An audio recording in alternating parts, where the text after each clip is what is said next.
Muy buenos días, tardes, noches, yo soy Poderoso Sensual. Gracias por acompañarme en un episodio más. Hoy estaré platicando de El Eternauta 2, de Solano López y Héctor Germán Oesterheld. Comenzamos. Bueno, pues para empezar a hablar de esta historieta, hay que hacer un poco de historia.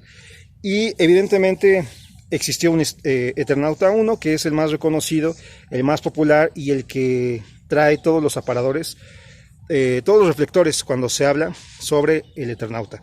El Eternauta es pues el referente historietístico de todo lo que tiene que ver con historieta argentina.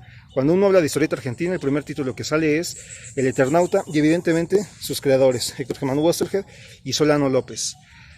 Pero bueno, haciendo un poco de historia, el Eternauta nace en páginas del semanario Hora Cero, el 4 de septiembre de 1957, y por 2 años se está editando de 3 páginas semanales hasta llegar a la conclusión. Esto en el 7 de septiembre de 1959. Bueno, un poco hacia atrás, Héctor Germán Oesterheld y Solano López se conocieron en la editorial Abril, en la revista Mysterix, haciendo Bull Rocket, ¿no?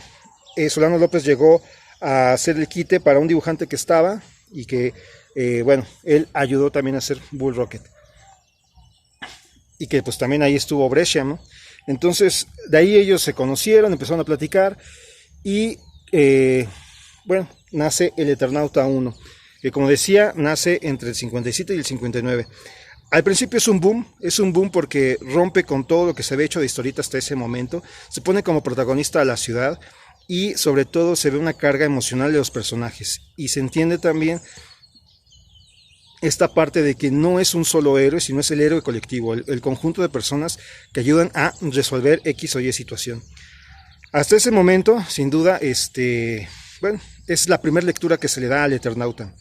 Pasa el tiempo y ya entrados en la década de los 60, Frontera lamentablemente truena. A pesar de tener el boom, el Eternauta y revistas como Ernie Pike, títulos como Ernie Pike y bueno, un sinfín de historietas más, pues fracasa, ¿no? Fracasa la editorial. En esa época Solano López se va a Europa, entre el 63 y 68 anda él en Europa, y Héctor Germán Oesterheld tiene que regresar a Mysterix. Ahí crea pues historias tan potentes e increíbles como Mort Cinder con Alberto Brescia, y bueno, así está un poco la situación. Ya para 1962, una editorial, no recuerdo ahorita bien cuál, edita el Eternauta en 3 tomos, ¿no? 3 pequeños recopilados en donde viene la historia del Eternauta. perdón. Y bueno, otra nueva generación empieza a leerlo. En 1969 la editorial, la revista Gente convoca a Héctor Germán Oesterheld para hacer una nueva versión del Eternauta. Héctor Germán Oesterheld ya unos años antes había hecho un primer borrador, un primer escrito para retomar al personaje, pero el maestro Solano López no estaba en Argentina y un poco lo dejó de lado Héctor Germán Oesterheld, que ese guión lo podemos ver ya novelizado en la edición que sacaron en el 95, Editorial Coligüe. Editorial Coligüe retomó esos guiones de Oesterheld y los hizo como libros, ¿no? Está el Eternauta, está Sargento Kirk, está Bull Rocket y está otras historias que no recuerdo si son de Ticonderoga o de Sargento Kirk, pero en total son 6 libros y bueno, ahí está el Eternauta también, ¿no? Que sería un primer esbozo de lo que iba a ser el Eternauta 2. Como decía, en el 69 le piden a Oesterheld que haga el Eternauta para esta revista, que revisite al Eternauta, y él pues lo hace y encomienda el apartado visual a un grande, Alberto Brescia. Sin embargo, en esta época ya Héctor Germán Oesterheld, la situación del país se estaba transformando, ya había cierta tendencia ríspida, incómoda políticamente, y bueno, aquí es donde comienza todo este periplo que cuando hablamos también del Eternauta, no sé si lamentablemente o de forma positiva, se tiene que hablar de lo que sucedió, de la tragedia que está alrededor de este gran autor, ¿no? Bueno, pues sus hijas comienzan a formar, él tiene 4 hijas, ¿no? Y su esposa Elsa, y sus hijas estaban ya en un nivel de universitario. Siempre él las educó a ser unas personas respetuosas, unas personas, bueno, con la mejor calidad moral, y bueno, eso las llevó a, dentro de su ideología, a entender que las cosas no estaban bien y que tenían que hacer algo, ¿no? A meter las manos, a accionar. Y se metieron a un grupo que se llama Montoneros, que estaba en contra del gobierno y de lo que estaba sucediendo. Héctor Germano Oesterheld empieza a estar involucrado en este mundo y se ve reflejado en sus historias. Ya también para el 69, bueno, hace el Eternauta con Alberto Breccia, ya descargando toda esta ideología política, ya criticando, ya no siendo tan metafórico. Y el trabajo de Breccia es alucinante, ¿no? Mucha gente no lo entiende, sobre todo la gente que compraba esa revista, que pues no era otra cosa más que gente de la esfera alta, que pues no apreció el trabajo y se incomodó, ¿no? Entonces el editor, Fontanrosa, que estaba ahí en ese momento, pidió a estos creadores que se detuviera, y lejos de romper ¿cómo se dice?, de cortar de tajo la historia, Héctor Germano Oesterheld dijo, bueno, dame oportunidad y la recorto, ¿no? Y palabras de Breccia, lo que eran, pues, no sé, varios volúmenes, la mitad de la historia se condensó en 3 números, ¿no? Y bueno, ahí está esa pequeña anécdota del Eternauta de Breccia, que también Breccia lo califica como un desatino, una pifia que él tuvo, porque dice que no pudo darle la atmósfera y que mucha gente la criticó por el dibujo, ¿no? Básicamente le echaron más la culpa al dibujo de Breccia que al contenido político que tenía ya la historia. Bueno, pues aquí comienza, creo yo, esta carga política que se le empieza a dar al Eternauta. Se empieza a hablar de la política y del Eternauta, y en 1975, ya avanzamos, y hasta el 75, se edita un integral de todo el Eternauta.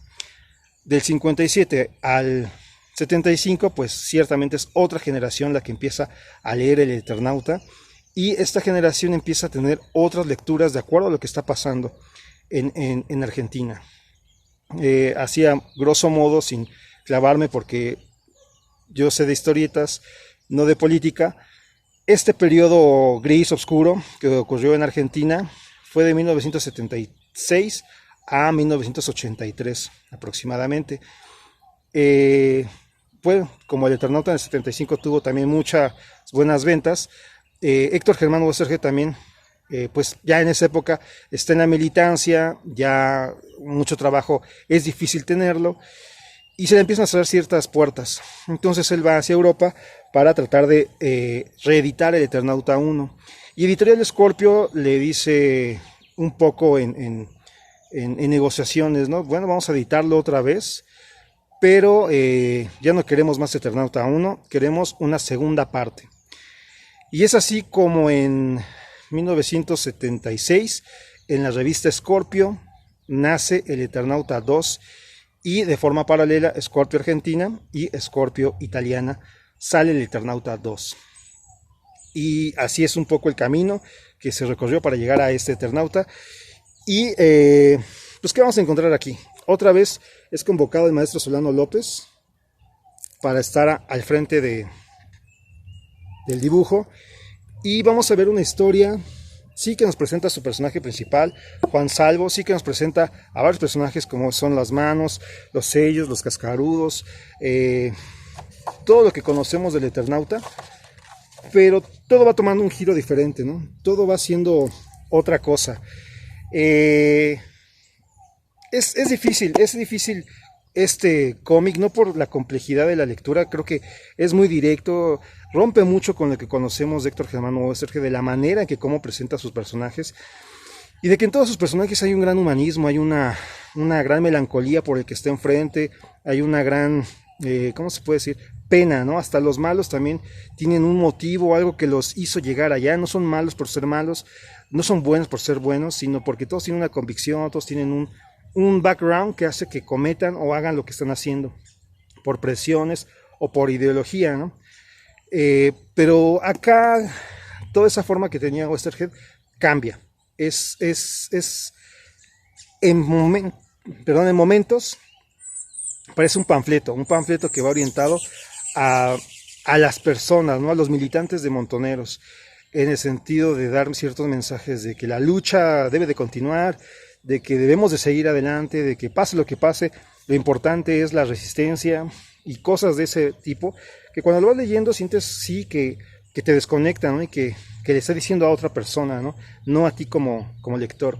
Hay dos pasajes bien interesantes aquí. Hay uno donde se enfrentan dos personas que representan las diferentes ideologías que se contraponen, y es un diálogo muy padre, muy interesante, que ahí sí dices, esto es Héctor Germano Oesterheld en la forma más poética que conocemos. Y luego viene otra parte que tal vez es impactante porque rompe, ¿no? Porque uno diría, ¿cómo es posible, no? Esta lectura se puede disfrutar sin conocer el Eternauta 1. Lo ideal es que pues, lo conozcas, porque realmente esa es la joya de todo esto que es el Eternauta. Y tal vez si lo lees y lees te pegan más ciertas cosas, ciertas acciones que cometen los personajes, que dices, ¿cómo? ¿Pero por qué? O sea, si te estabas marcando así, ¿por qué cambias, no? Además, este cambio, de alguna manera, aunque no te guste, lo aceptas, ¿no? Es muy fluido y se lo crees al personaje, ¿no?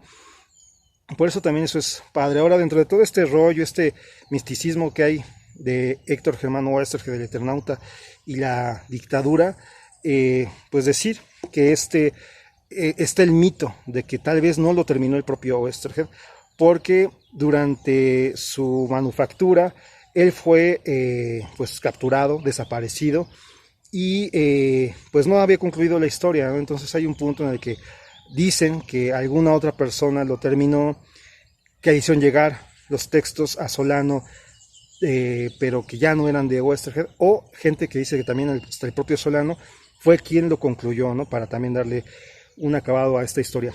Lo que sí también el maestro Solano López no estaba tan de acuerdo en los giros que estaba tomando el personaje. Ciertamente pues los aceptaba, hizo su mejor esfuerzo. En comparación del Eternauta 1, es poético el dibujo. Aquí es más práctico. Aquí es angustiante, hay muchas expresiones, la calidad del dibujo, de alguna manera, pues, ¿cómo decirlo? Es menos bonito, por así decir.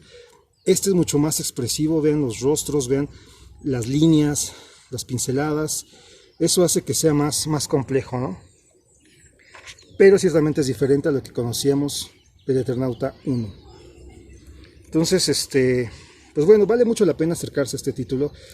Lo que sí es un hecho es que posterior a pues en Argentina no pasó mucho.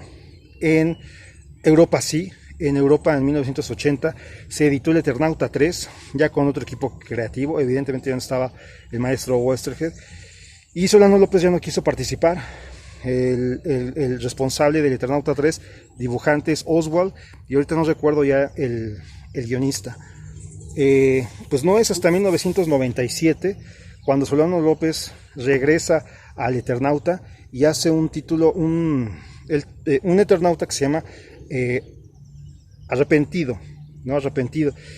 Y comienza justo cuando termina el Eternauta 1, un poco Solano López descartando 2 y abriendo la puerta a que a partir del episodio 1 que conocemos del Eternauta se empiezan a crear diferentes realidades, diferentes puentes donde el Eternauta va, y así hay un sinfín de historias del Eternauta, ¿no? El maestro Solano López creo hizo 3, por ahí hay una de Juan Sasturain, pequeños pues capítulos que aparecen en revistas, y bueno, ya la historia del Eternauta crece y se hace un monstruo. Por mucho tiempo se ha tratado de llevar al cine. Y bueno, el Eternauta es tan importante y significó tanto para la Argentina y ya también ahora para la historieta universal, que como decía, el 4 de septiembre se editó por primera vez en Hora Cero, y el 4 de septiembre en Argentina es considerado el día de la historieta, ¿no? Así como la fecha de muerte de Brescia, creo que es el 10 de enero, si no mal recuerdo, es considerado el día del dibujante. Bueno, pues el Eternauta en su nacimiento marcó el Día de la Historieta. Y bueno, como decía, un sinfín de cosas que hay alrededor de este título. Esta historia en particular creo que vale mucho la pena leerla, no por la aventura, porque ya no aquí hay una aventura propiamente, sino por lo que significa, porque realmente este es el Eternauta donde viene toda la carga política, donde viene toda esa ideología de Héctor Germán Oesterheld, que en historias también como La Guerra de los Antartes, o biografías como Evita o El Che, que esa colección también iba a ilustrar, a mostrarnos a diferentes personajes políticos importantes del país, y que fue cancelada, ¿no? Solo se hicieron dos, la primera del Che, con los Brescia, Enrique y Alberto Brescia, y la segunda con también con los Brescia, y bueno, tocando a Evita, que en ese momento pues era pieza importante de lo que sucedía, de lo que acontecía, ¿no? Y bueno, para mí, sin duda, el hablar de historieta argentina, también podemos marcarla como en etapas. Una primera etapa es todo lo que hizo Patoruzú, todo lo que tocó y todo lo que estuvo alrededor de él. Y cuando viene Héctor Germán Oesterheld y empieza con Frontera, hasta su desaparición, creo que es otra época, ¿no? Y todavía ahí yo pondría a Péramus como esa cereza que cierra ese tipo de historieta más comprometida, más ligada a lo que estaba sucediendo. Y después de Péramus, hacia la actualidad, hacia, pues no sé, 2011, que fallece el maestro Solano, una tercera etapa, ¿no? Donde ya también en Argentina empieza a haber pues tiempos más dóciles y a transformarse, y también en la década de los 90 mucha gente desconocía en Argentina el propio Eternauta, ¿no? Entonces es a grandes rasgos un poco yo como lo visualizo. Y bueno, para mí la historieta argentina es muy interesante porque muy rica, precisamente por eso, porque mezcla la creatividad, la imaginación con lo que estaba sucediendo en su realidad, y eso hace pensar en una sociedad inteligente, una sociedad que busca la manera de no quedarse callada y que no necesariamente tienes que salir y dar golpes y manifestaciones, que también es importante, pero con esto Héctor Germán Oesterheld logró trascender, y que ahora en el 2019 un mexicano de un barrio común y corriente se entere, sepa y empatice con todo lo que sucedió allá, y que reflexione sobre lo que pasa en mi propio país, ¿no? Acá tuvimos el 2 de octubre del 68, el halconazo del 71, y son cosas diferentes, son cosas involucradas por violencia, por jóvenes, pero que los matices son diferentes, ¿no? Y las consecuencias son diferentes, y lo que sucede en nuestro país es diferente, pero vale la pena acercarse a estos títulos para tener esa conciencia y reflexionar sobre lo que pasa, ¿no? No podemos vivir aislados de la política, porque tarde o temprano nos pega de una u otra manera, ¿no? Y el Eternauta hace que bueno, ahora se lea así, ¿no? Repito, en el 57 se leyó de una manera, en el 62 de otra manera. Hoy pues hay que entenderla de otra manera, si podemos, si queremos, ¿no? Si nos acercamos con esos ojos. Pero bueno, yo hasta aquí ya con mi rollo del Eternauta. Confío haya sido de su agrado, le sea útil y un poco esclarezca lo que es el Eternauta, los diferentes tiempos en los que se ha presentado y los diferentes títulos que ha tenido.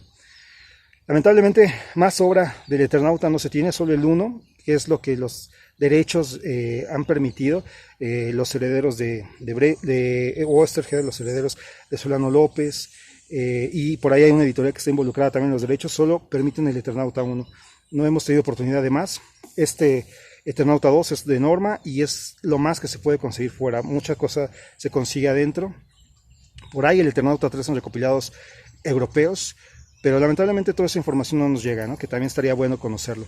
Por ahí hay un homenaje que le hace Ricardo Barreiro en su historieta Ciudad, que se me hace potente, ilustrado por el maestro Jiménez, que bueno, como repito, hablar del Eternauta es hablar de la historia de la historieta, junto con la historia de Héctor Germán Oesterheld. Y ya, porque si no me sigo aquí hablando mediodía. El Eternauta 2 de Francisco Solano López, del maestro Solano López y Héctor Germán Oesterheld. También decir que el del maestro Solano López, en el 77, cuando desaparece el maestro Oesterheld, ve que su hijo también está involucrado, se entera que está en los montoneros y de inmediato agarra sus cosas y se va a Europa.